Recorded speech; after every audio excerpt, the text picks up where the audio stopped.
முன்னாடி வந்து molecular mass, formula mass எல்லாம் பார்த்தோம். இப்போ வந்து மோல் கான்செப்ட் பார்க்கலாம். மோல் கான்செப்ட்ல அதான் சொன்னேன், லாஸ்ட் கிளாஸ்ல மாலிகுலர் மாஸ், ஃபார்முலா மாஸ் இதெல்லாம் மாஸ் எல்லாம் கால்குலேட் பண்றதை பத்தி பார்த்துருந்தோம். இப்போ இந்த மோல் கான்செப்ட்ல சிம்பிளா ஷார்ட்கட்டா ஒரு சார்ட் மாதிரி ஃப்ரேம் பண்ணியிருக்கேன். இதை மைண்ட்ல வச்சுட்டீங்கன்னா இது ரிலேட்டடா வர்ற சம்ஸ் கொஞ்சம் ஈஸியா இருக்கும். பாருங்க, மாஸ்ல இருந்து மோல்ஸ் கால்குலேட் பண்ண சொன்னான்னு வச்சுக்கோயேன், மோலார் மாஸை டிவைட் பண்ணணும். மாஸ் கொடுத்துட்டு மோல்ஸ் கால்குலேட் பண்ண சொன்னா மோலார் மாஸை டிவைட் பண்ணணும். இதே சப்போஸ் மோல்ஸ் கொடுத்துட்டு மாஸ் கேட்டான்னா அதே மோலார் மாஸை மல்டிப்ளை பண்ணணும். இது ஒரு செட் ஆஃப் சம்ஸ் வரலாம். இதே மோல்ஸ் கொடுத்துட்டு வால்யூம் கேட்டான்னா, அதாவது 22.4 லிட்டரால மல்டிப்ளை பண்ணணும். அதாவது இது 1 அட்மாஸ்பியர்ல வால்யூம் 22.4 லிட்டரால மல்டிப்ளை பண்ணா வால்யூம் குறிய கால்குலேட் பண்ற மாதிரி. இது வந்து அட்மாஸ்பியர்ல டெம்பரேச்சர் வேரியேஷன் ஆகும்போது வேரியேஷன் வரும். நான் 1 அட்மாஸ்பியருக்கு எழுதியிருக்கிறேன் 22.4 லிட்டர்ஸ். இது மில்லி லிட்டர்னு கேட்டோம்னா 22,400 மில்லி லிட்டரா மாத்திக்கலாம். மில்லி லிட்டர் கேட்டான்னா நான் லிட்டருக்கு எழுதியிருக்கேன். சப்போஸ் வால்யூம் கொடுத்துட்டு மோல்ஸ் கேட்டான்னு வச்சுக்கோயேன், அதே 22.4 லிட்டரால டிவைட் பண்ணணும். இதை மைண்ட்ல வச்சுக்காங்க, ஈஸி தான். சப்போஸ் மோல்ஸ் கொடுத்துட்டாங்க, அதுல நம்பர் ஆஃப் பார்ட்டிகல்ஸ் கேட்டான்னா அவகாட்ரோ நம்பரால மல்டிப்ளை பண்ணணும். அவகாட்ரோ நம்பருடைய சிம்பிள் வந்து NA. அவகாட்ரோ நம்பர் வேல்யூ வந்து பார்த்தீங்கன்னா அது கான்ஸ்டன்ட் வேல்யூ 6.022 into 10^23. ரைட்டா, இது வந்து ஒரு கான்ஸ்டன்டான வேல்யூ. நம்பர் ஆஃப் பார்ட்டிகல்ஸ் கேட்டா ரைட்டா அவகாட்ரோ நம்பரால மல்டிப்ளை பண்ணணும். சப்போஸ் நம்பர் ஆஃப் பார்ட்டிகல்ஸ் கொடுத்துட்டு மோல்ஸ் கேட்டான்னா அவகாட்ரோ நம்பரால டிவைட் பண்ணணும். ரைட்டா, அவகாட்ரோ வேல்யூ தான் இது கான்ஸ்டன்டான வேல்யூ சொன்னோம்ல, 6.022 into 10^23 ஆல டிவைட் பண்ணிக்கலாம். ரைட்டா, அதுக்கு முன்னாடி அவகாட்ரோ நம்பர்ஸ்ன்றது நான் ஒரு எக்ஸாம்பிள்ஸ் எழுதியிருக்கேன். அதுக்கு முன்னாடி ஜென்ரலா அவகாட்ரோ நம்பர்ஸ் நான் என்ன சொல்லியிருந்தேன், ஒரு டஜன்னாவே 12 பார்ட்டிகல்ஸ். அதாவது 12 பார்ட்டிகல்ஸ்னா எனி திங்ஸ், எந்த ஒரு பொருளா இருந்தாலுமே 12 திங்ஸ் அப்படின்னாவே ஒரு டஜன் சொல்லுவோம். அந்த இப்ப 12 பொருள்னா ஒரு டஜன் சொல்றோம் இல்லையா, அப்ப அதிகமா இருக்கிற பொருளை வந்து சிம்பிளிஃபை பண்ணி சொல்றோம்னு அர்த்தம். அதே மாதிரிதான் சேம் கான்செப்ட் தான் இங்க பாருங்க. 18 கிராம் ஆஃப் வாட்டர் அப்படின்றது 1 அவகாட்ரோ. அதாவது 1 அவகாட்ரோனா 6.022 into 10^23 வாட்டர் மாலிகுல்ஸ் இருக்கு அப்படின்னு அர்த்தம்.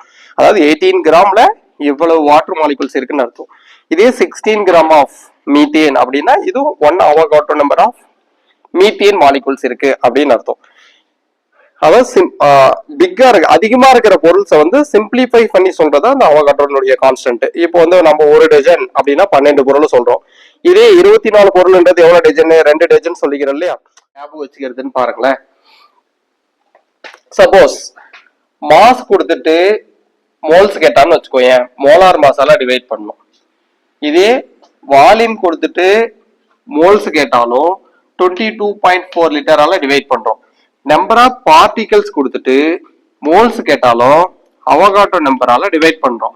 அப்ப என்ன தெரியுது, இதுல இருந்து மாஸோ இல்ல வால்யூமோ நம்பர் ஆஃப் பார்ட்டிகளோ கொடுத்துட்டு மோல்ஸ் கேட்டான்னா டிவைடிங்ல வருதுன்றது ஈஸியா ஞாபகம் வச்சுக்கலாம். இதே சப்போஸ் மோல்ஸ் கொடுத்துட்டு மாஸ் கேட்டான்னா மோலார் மாஸை மல்டிப்ளை பண்றோம். இதே வந்து மோல்ஸ் கொடுத்துட்டு வால்யூம் கேட்டான்னா 22.4 லிட்டர் ரைட்டா, இதை மல்டிப்ளை பண்றோம். இதே மோல்ஸ் கொடுத்துட்டு நம்பர் ஆஃப் பார்ட்டிகல்ஸ் கேட்டான்னா அவகாட்ரோ நம்பரை மல்டிப்ளை பண்றோம். அதனால ஒரே லைன்ல சிம்பிளா சொல்லணும்னா மோல்ஸ் கேட்டான்னா டிவைட் பண்ணணும். மோல்ஸ்ல இருந்து mass, volume, number of particles கேட்டாங்கன்னா மல்டிப்ளை பண்ண போறோம். இது மாதிரி மைண்ட்ல ஈஸியா ஞாபகம் வச்சுக்கலாம். மோல் கான்செப்ட்ல ஒரு ஸ்டாக்கியோமெட்ரிக் பேலன்ஸ்டு ஈக்குவேஷன்ஸ், இதை வச்சு mass, moles, volume, Avogadro numbers எப்படி கால்குலேட் பண்ணலாம் அப்படின்றது ஒரு ஈக்குவேஷனை வச்சு நான் கொஞ்சம் எக்ஸ்பிளைன் பண்ற பாருங்களேன். இப்போ மீத்தேன், அதாவது எந்த ஒரு ஹைட்ரோ கார்பன் எடுத்து கம்பஷன் பண்ணாலும் carbon di oxide plus water தான் கிடைக்கும். இது ஒரு பேலன்ஸ்டு ஈக்குவேஷன்ஸ். இப்போ வந்து பாத்தீங்கன்னா மீத்தேன் CH4 1 மோல் எடுத்திருக்கிறேன், ஆக்சிஜன் வந்து 2 மோல்ஸ். கம்பஷன் பண்ணும்போது எனக்கு 1 மோல் கார்பன் டை ஆக்சைடும் 2 மோல்ஸ் வாட்டரும் ஃபார்ம் ஆகுது. ஃபர்ஸ்ட் இது மாச கால்குலேட் பண்ணணும். மாஸ் வந்து பாத்தீங்கன்னா CH4 மீத்தேனுக்கு 16 சொல்லியிருக்கேன். 16 எப்படி, கார்பனுக்கு 12 பிளஸ் ஹைட்ரஜனுக்கு 4. இந்த ஈக்குவேஷன் வச்சு எப்படி எல்லாம் சம்ஸ் கேட்பாங்க அப்படின்னு சொல்றேன் பாருங்க. சப்போஸ் உனக்கு சம்ஸா கேட்கும் போது அவன் எப்படி கேட்பான்னா, இப்ப 16 கிராம் ஆஃப் மீத்தேன் ரைட்டா போர்ன் பண்ணும்போதுனா நம்மளுக்கு எத்தனை கிராம் ஆஃப் வாட்டர் கிடைக்கும் அப்படின்னு கேட்பான். அப்ப 16 கிராம். எந்த ஒரு கொஸ்டின்ஸ் கேட்டாலும் சரி, ஃபர்ஸ்ட் அவன் கேட்கிற கொஸ்டின்ஸ்க்கு ஈக்குவேஷன் எழுதி பேலன்ஸ் பண்ணி முடிச்சிடணும். அதான் ஸ்டாக்கியூமெட்ரிக் ஈக்குவேஷன்ஸ். இப்ப 16 கிராம் 16 கிராம் மீத்தேன் எடுத்துனா எனக்கு 36 கிராம் ரைட்டா வாட்டர் கிடைக்குது.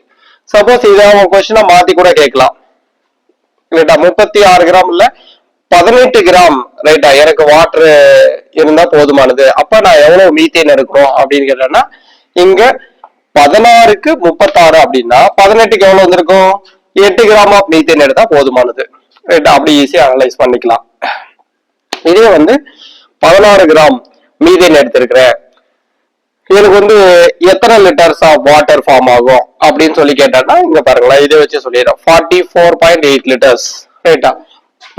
16 கிராம் ஆஃப் மீத்தேன் எடுத்தோம்னா லிட்டர்ஸ்ல கேட்கும்போது 44.8 லிட்டர்ஸ் ரைட்டா வாட்டர் ஃபார்ம் ஆகும்னு சொல்லலாம்.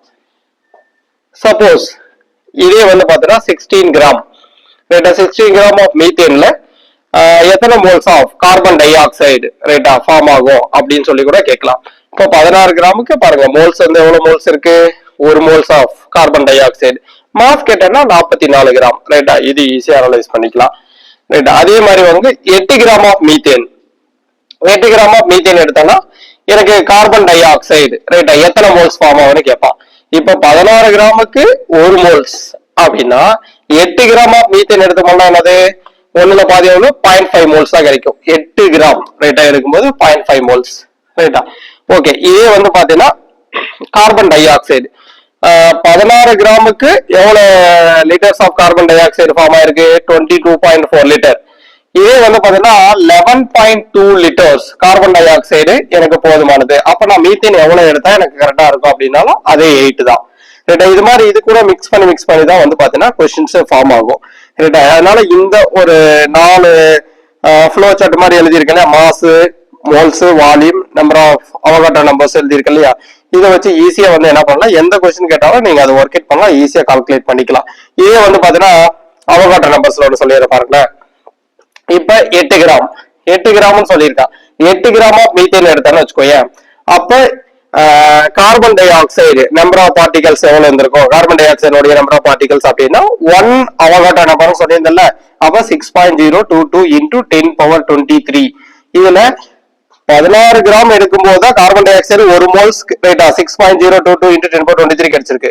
இதே 8 கிராம் வரும்போது பாதி தானே, அப்ப 2ஆல டிவைட் பண்ணா வேலை முடிஞ்சது. அப்ப எவ்வளவு கிடைச்சிருக்கு உனக்கு, 3.011 இன்டூ 10^23 கார்பன் டை ஆக்சைடினுடைய பார்ட்டிகல்ஸ் கிடைச்சிருக்கும். அதாவது 8 கிராம் ஆஃப் மீத்தேன் எடுக்கும்போது இவ்வளவு கிடைச்சிருக்கும். இது மாதிரி மாத்தி இதை பேஸ் பண்ணி தான் வந்து மோல் கான்செப்ட்ல சம்ஸ் கேட்பாங்க.